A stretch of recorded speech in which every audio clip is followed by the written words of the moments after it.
প্রবাসী বিএনপির সমর্থক ফোরামের ১০তম প্রতিষ্ঠাবার্ষিকী উপলক্ষে রায়পুরা উপজেলা শাখার উদ্যোগে এক বর্ণাঢ্য অনুষ্ঠান ও দেশনেত্রী বেগম খালেদা জিয়ার রোগ মুক্তি কামনায় দোয়া ও মিলাদ মাহফিল অনুষ্ঠিত হয়েছে। অনুষ্ঠানের প্রধান অতিথি হিসেবে উপস্থিত ছিলেন রায়পুরার মাটি ও মানুষের নেতা ইঞ্জিনিয়ার আশরাফ উদ্দিন বকুল। অনুষ্ঠানের সভাপতিত্ব করেন পলাশথলী ৪ নং ওয়ার্ড বিএনপির সভাপতি জনাব জজ মিয়া। সঞ্চালনা করেন রায়পুরা উপজেলা মৎস্যজীবী দলের সংগ্রামী সাধারণ সম্পাদক ও অত্র সংগঠনের প্রতিষ্ঠাতা শহীদুল ইসলাম শহীদ।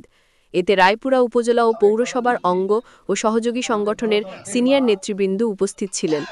প্রবাস থেকে আয়োজনে ছিলেন আবুল কানা মাজাদ, সভাপতি প্রবাসী বিএনপির সমর্থক ফোরাম, শামীম বকুল, সিনিয়র সহসভাপতি অত্র সংগঠন, শফিকুল ইসলাম শফিক, সাধারণ সম্পাদক অত্র সংগঠন, রমজন হাসান বাবুল, সাংগঠনিক সম্পাদক অত্র সংগঠন, সার্বিক সহযোগিতায় মকবুল হোসেন ভুইয়া মুকবুল, যুগ্ম সাধারণ সম্পাদক অত্র সংগঠন।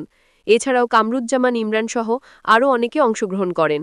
অনুষ্ঠানের শেষে দেশনেত্রী বেগম খালেদা জিয়ার রোগমুক্তি ও দীর্ঘায়ু কামনা করে বিশেষ দোয়া ও মিলাদ মাহফিল অনুষ্ঠিত হয়।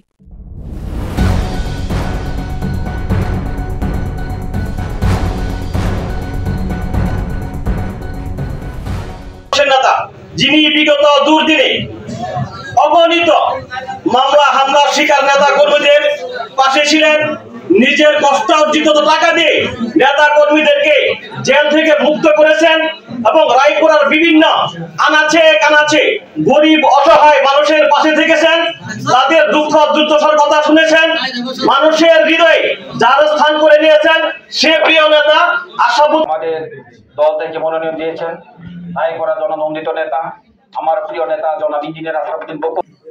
কিন্তু আমাদের কিছু লোকজন ব্যক্তিগতভাবে দলের হাইকমান্ডের নির্দেশ না মেনে এই পলাশতলীর মাটি হচ্ছে ইঞ্জিনিয়ার সাহেবের বাড়ি।